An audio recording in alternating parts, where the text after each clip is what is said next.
Okay, so I'm having a little bit of a duh moment here as I realize after a couple hours looking for a program that would specifically crossfade a series of music files into one, that my old trusty GOLDWAVE program from years and years and years ago, and I have the latest update, has this built into its batch processing option.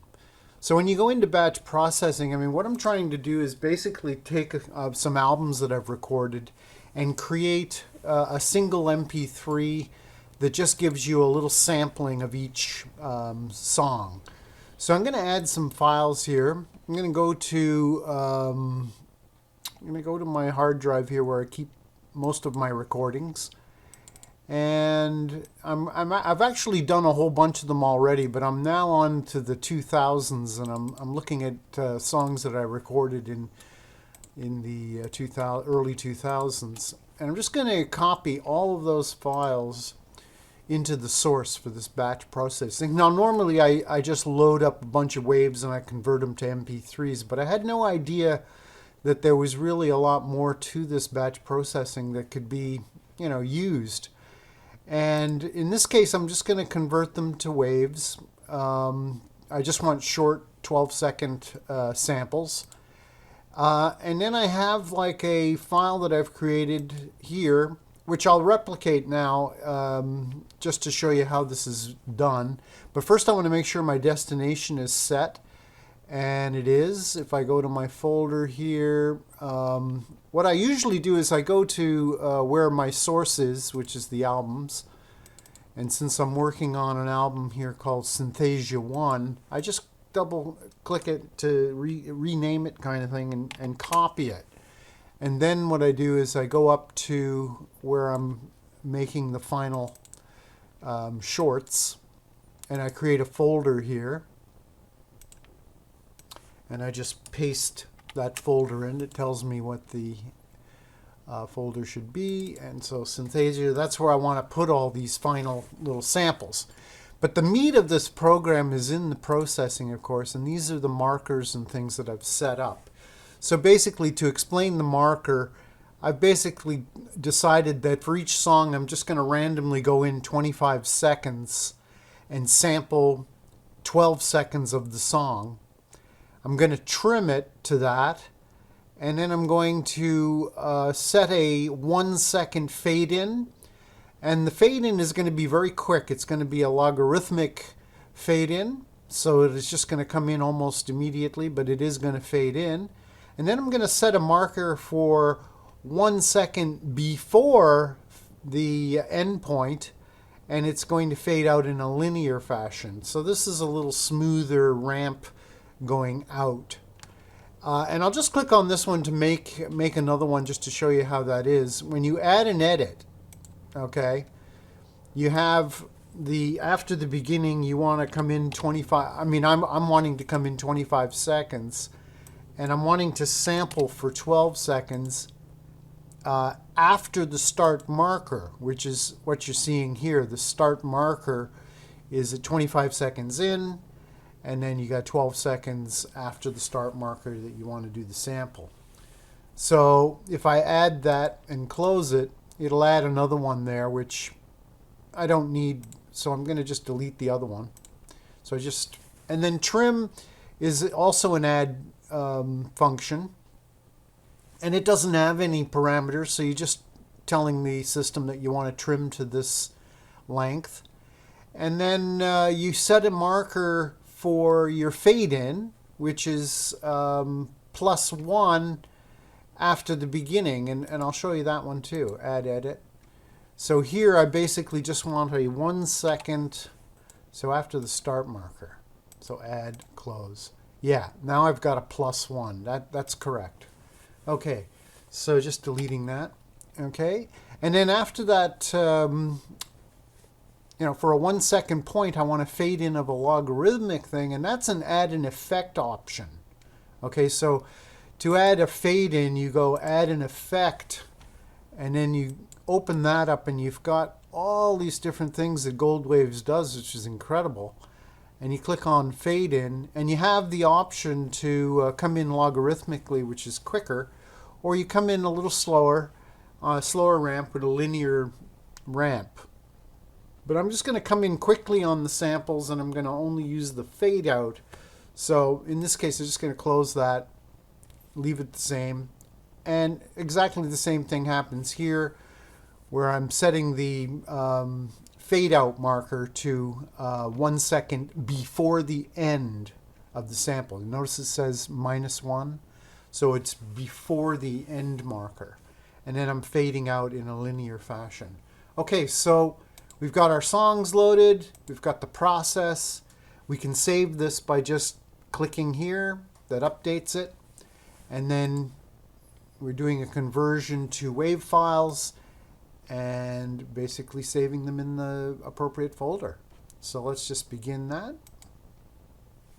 And it's going through all the songs, and it's grabbing a 12-second sample of each of those songs. It's bringing them in. Boom, boom, and yeah, long album. Okay, done. All right.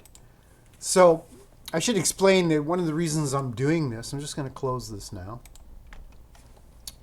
because the next thing you want to do, in my case, where you may want to merge all those files into one MP3. So again, you want to add the files. This time you want to add the shorts that you've created, which are here. And you add those. And now those are 12 seconds. You can verify. They're 12 seconds each. And then you want to merge them. Now, in my case, I don't really want to create a... and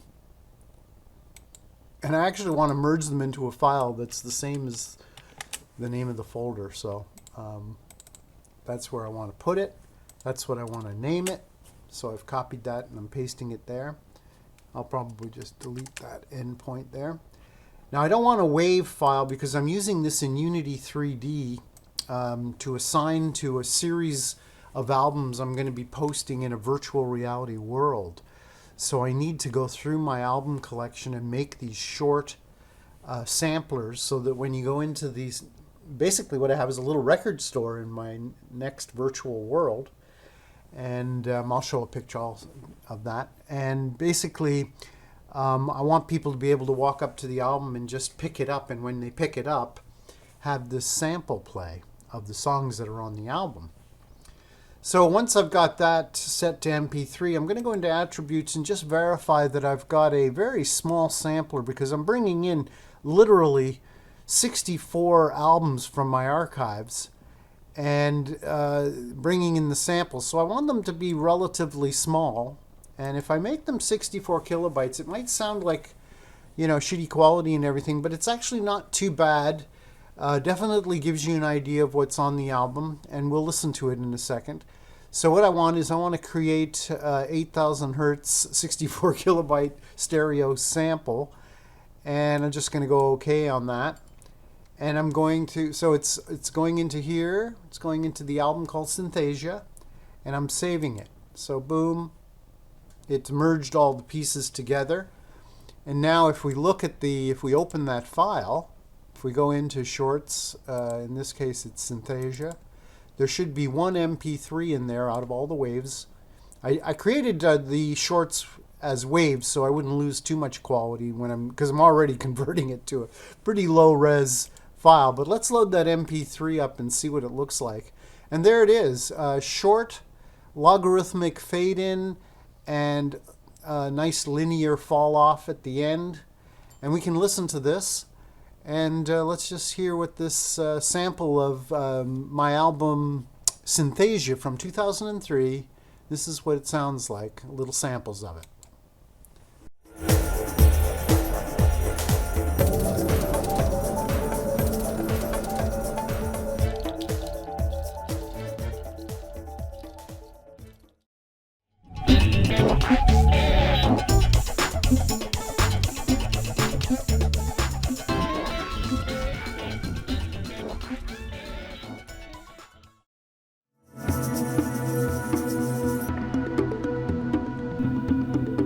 See how nice that is? Getting a little sample of each song.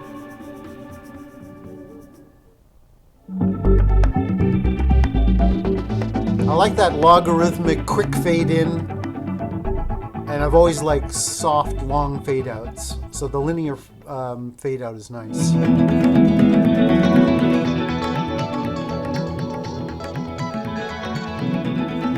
So you can hear the quality is actually not too bad, and if you know, it certainly gives you an idea of what's going on this album.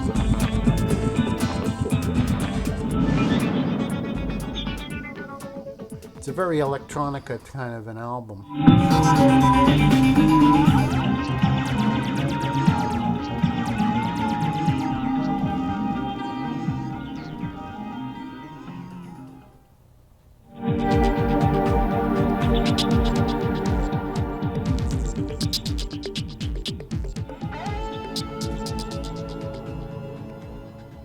Okay.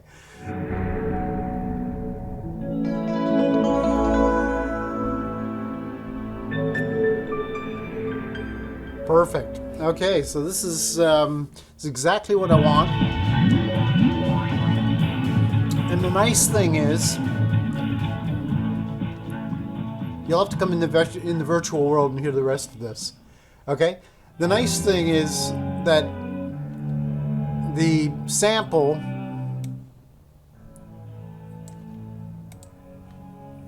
Synthesia, the sample here is only 1.37 megs. Okay? So I'm going to be able to put in my virtual world for under probably 60 megs my entire collection of albums and samples of them. So I'm very excited about this, but I thought I would share the solution to my problem in this little tutorial. Of course, when you look at the manual inside of GOLDWAVE, you see right away that they had it all planned out here. So, pretty good. So there you go. That was a sample of the album. And these are the steps that I actually used. The only one I left out was this one at the end, which maximizes the volume of the entire file, which I didn't want to do because I meticulously, when I create an album, if I have a soft sounding ambient piece, I generally follow the rule that ambient music should play under a certain threshold for it to truly be ambient and appear to kind of permeate the environment. But in any case, these were the steps I followed, and it's in the manual. And I'll post this link up here, which just basically takes you right to it if you want to follow this and just, you know, follow the recipe. It's pretty cool. Anyway, I hope this helps people. I just had a couple hours spent looking for a program that was specific to doing this. And of course, you know, Google is full of ads now. It's impossible to find anything. And turns out GOLDWAVE is an old standby, but it certainly has a lot of nice features to it. And this is one of the nicer ones. Thank you for watching.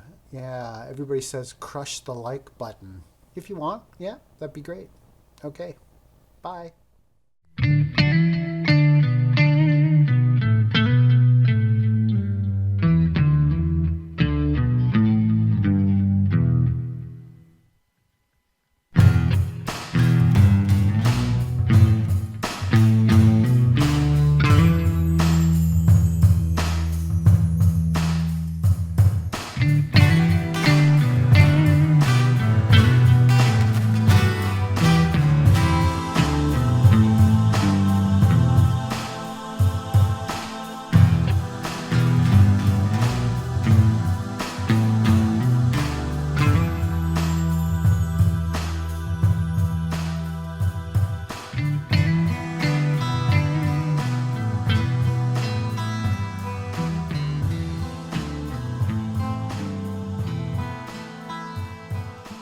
Record lounge.